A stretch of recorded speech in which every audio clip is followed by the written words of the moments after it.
Sa magulang? Taas ka ang kamay? Meron ba? Buti naman, ano? Kung meron ulila, kikiramay tayo, no? Pero daw, dalawang magkapatid, ulila na sa magulang. Siyempre, malungkot ang kanilang buhay. Kaya nag-usap silang magkapatid. Pareho silang lalaki. Ang sabi nung panganay, bunso, so, panganay at bunso lang. Bunso, ikaw muna mag-aral. Ako muna ang magtatrabaho. Pag-aaralin kita, magsisikap tayo. Pagbutihin mo pag-aaral mo, pagbubutihin ko ang pagtatrabaho ko.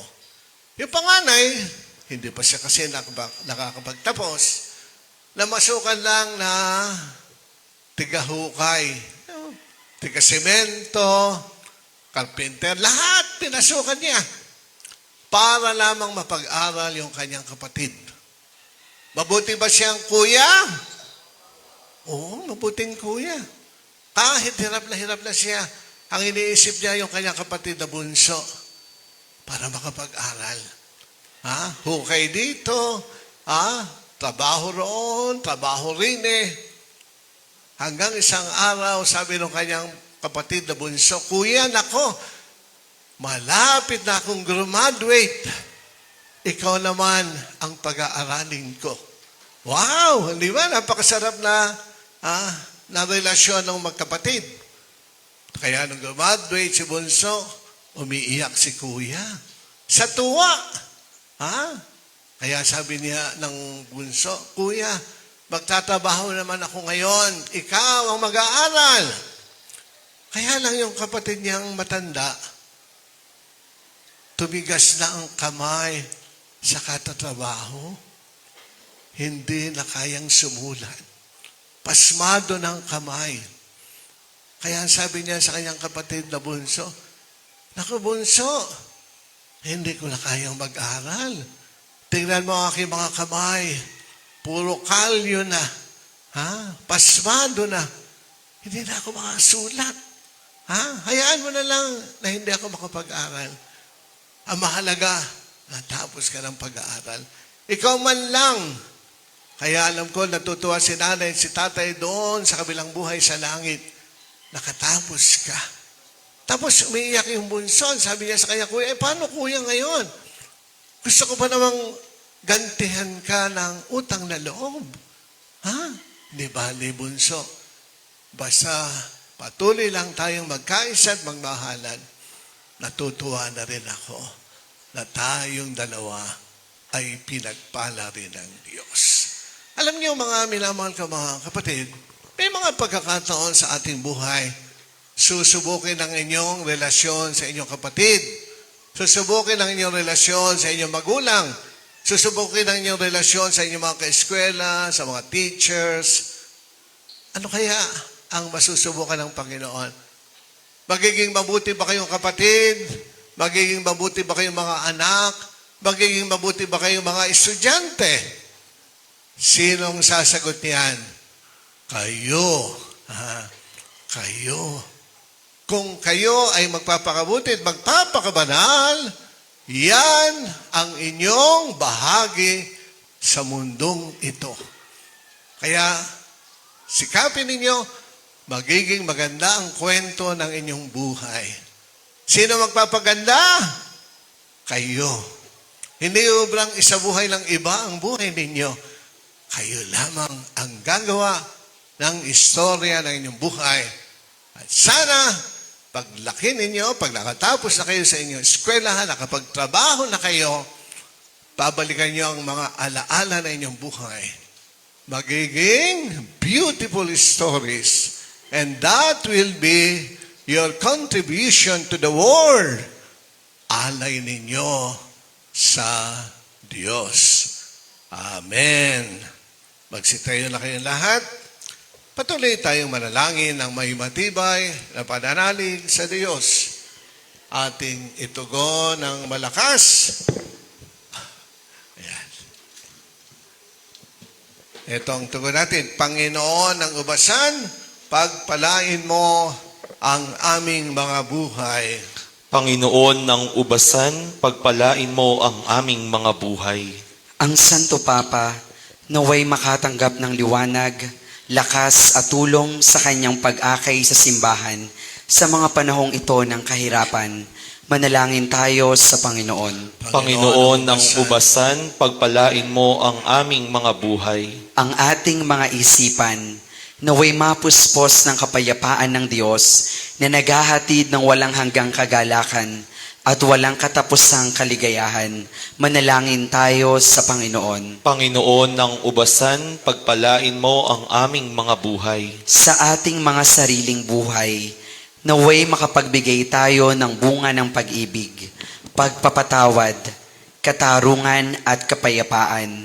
Manalangin tayo sa Panginoon. Panginoon ng ubasan, pagpalain mo ang aming mga buhay. Ang mga may sakit at nagdurusa, naway hindi panghinaan ng loob sa gitna ng kanilang dinaranas na mga pagsubok at sa halip ay palakasin ng salita ng Diyos. Manalangin tayo sa Panginoon. Panginoon ng ubasan, pagpalain mo ang aming mga buhay. Ang mga yumao, naway tumanggap ng kanilang walang hanggang kapahingahan sa iyong kaharian.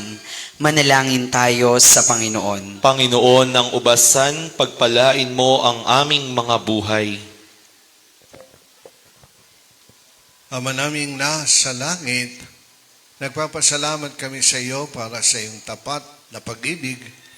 Tulungan mo kaming mapaglingkuran ka ng buong puso at mamuhay ng karapat-dapat sa iyong pagtawag sa amin. Hinihiling namin sa pangalan ni Kristo, aming Panginoon. Amen. Magsiupo at makiisa sa pag-aalay.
Manalangin kayo mga kapatid, Magstayo ang ating lahat. paghahain ay kalugdan ng Diyos sa mga makapangyarihan. Tanggapin nawa ng Panginoon ito paghahain sa iyong mga kamay, sa kapurihan niya at karangalan, sa ating kapakinabangan at sa buong sambayanan niyang banal.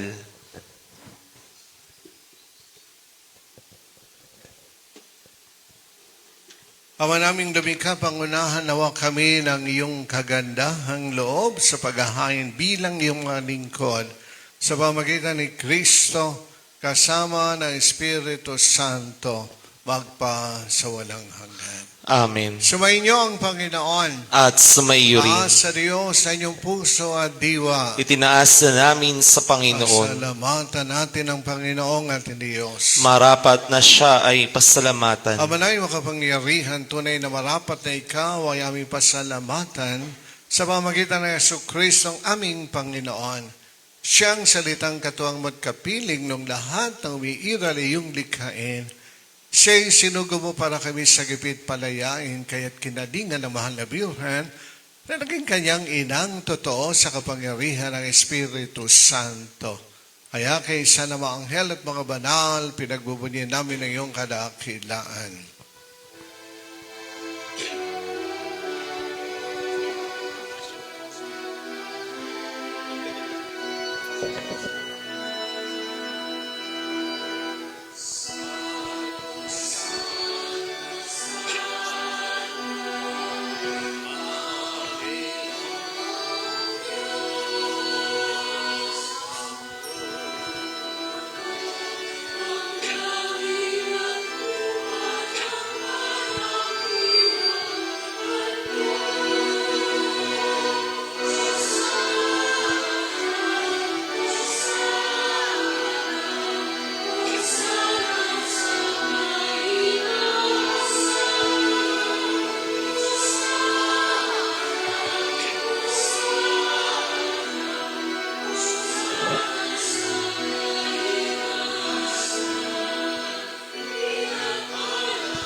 Amang banal, ikaw ang bukal ng tanang kabanalan, kaya sa pamagitan ng iyong Espiritu ay banal ang kaloob na ito.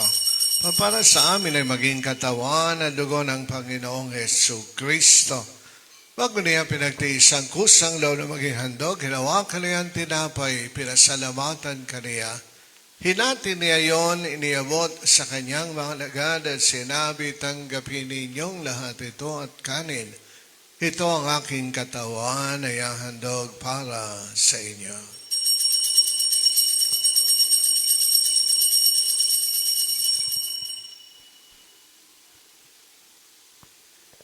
Kaya hindi nang matapos ang hapunan, hinawakan niya ang kalis. Muli kanyang pinasalamatan. Iniabot niya ang kalis sa kanyang mga lagad at sinabi, tanggapin ninyong lahat ito at inumin. Ito ang kalis ng aking dugo ng bago at walang hanggang tipan. Ang aking dugo na ibubuhos para sa inyo at para sa lahat. Sa kapagpapatawad ng mga kasalanan, gawin ninyo ito sa pag-alaala sa akin.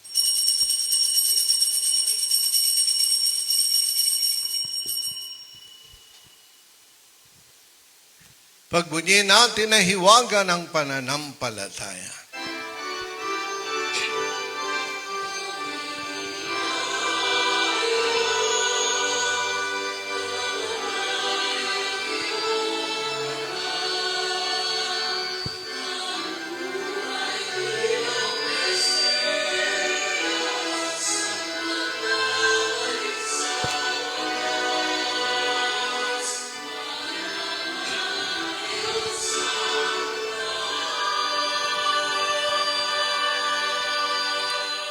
Ama, ginagawa po namin ang pag-alaala sa pagkamatay at muling pagkabuhay na iyong anak. At inialay namin sa iyo ang tinapay at ang kalis ng kaligtasan. Kami nagpapasalamat dahil minarapat na tumayo sa harap mo para maglingkod sa iyo. Sinasamo namin na kami sasalo-salo sa katawan na dugo ni Kristo pag-isahin ng Espiritu Santo. Amalingapin mo po ang iyong simbahang laganap sa buong daigdig, puspusin kami sa pag-ibig, kaysa ni Leon, aming Papa, ni Dennis, sa aming obispo ng Tanang Kaparian.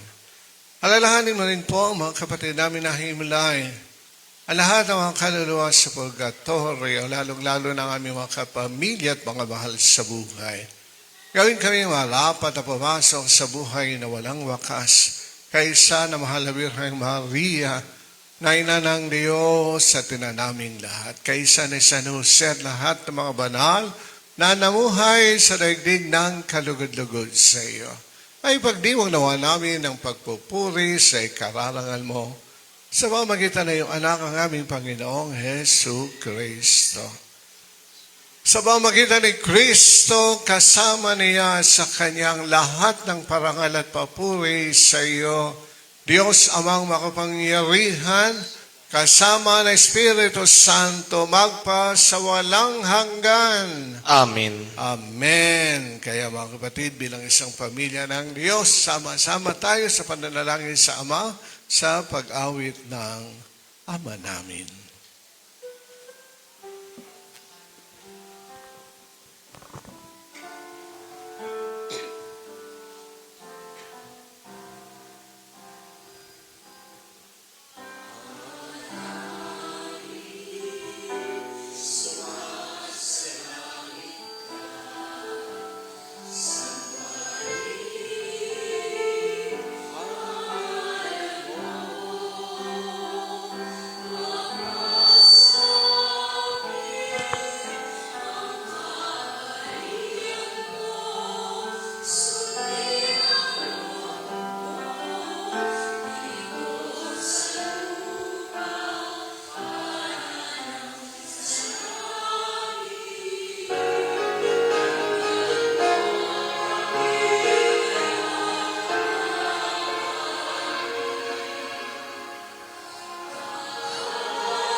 Hinihiling po namin, ihadya mo kami sa lahat ng masama, ang kami maging handa sa maluwalhating pagbabalik ni Kristo, ang aming manunubos.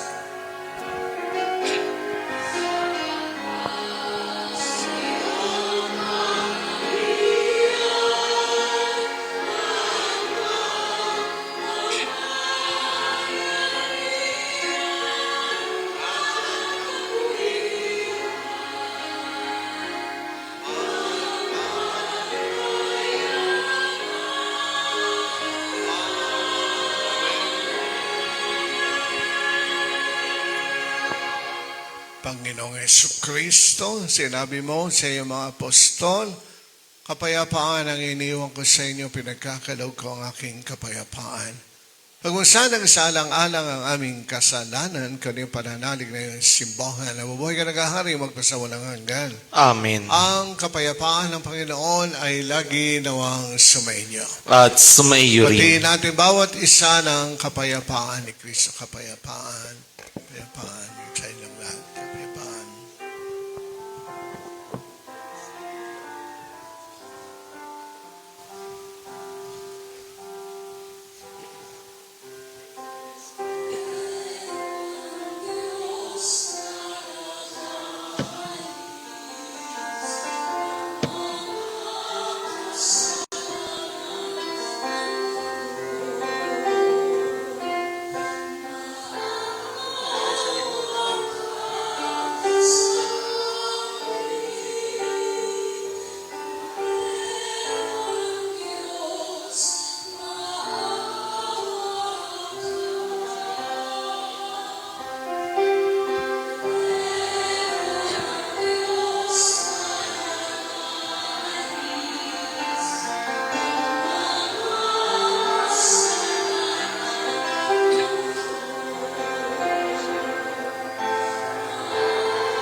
Narito si Kristong pag-asa, kaligtasan ng sanlibutan.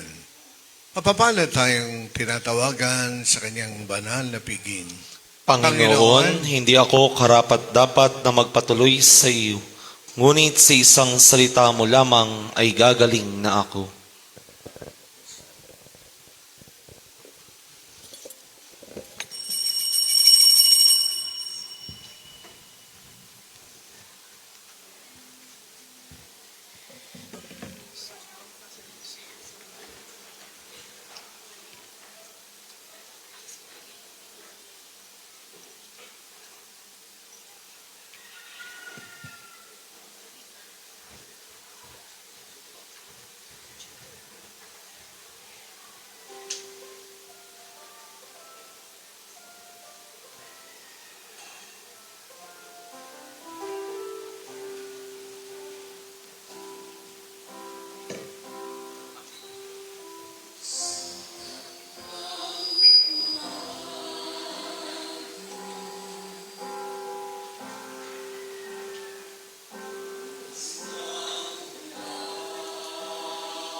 Manalangin tayo. Amang mapagmahal, pagkatanggap namin sa banal na pakikinabang, panapatin mong tahakin namin sa pitin ng kaligtasang iyong binibigay sa amin sa pamagitan ni Kristong aming Panginoon. Amen. Amen. Salamat sa inyong lahat sa pakikiisa niyo sa ating banal na misa at sa ating magaling na choir. Palakpakan naman natin ating choir. Ang husay. Wala ba kayong balak mag-concert? Galing. Ay, pagmamalaki natin. Minsan naman ay kumanta kay simbahan. Diba? Hanga. At salamat din nga pala doon sa mga nagpunta ng aking birthday. Thank you. At pag nag-birthday kayo, pupunta rin ako. Sumayin niyo ang Panginoon. At sumaiyo rin. Iyukunin niyo ang inyong mga ulo para sa pagbabasbas. Sa biyaya ng pag-ibig, awat habag ng Diyos, kayo nawa at ang inyong buong pamilya ay patuloy pang pagpalain. Kalingain, gabayan, liwanagan, niligtas kayo sa anumang sakuna, panganib, karamdaman, sa mga pagsubok na hindi nyo makakayanan. Baunin nyo walang kupas sa pagmamahal ng Diyos Ama, Anak, at Espiritu Santo. Amen. Tapos ang misa, humayo tayo, ikalat ang pagmamahalan, pagmamalasakitan, pag-uunawaan bilang isang pamilya ng Diyos. Salamat sa Diyos. Salamat sa Diyos.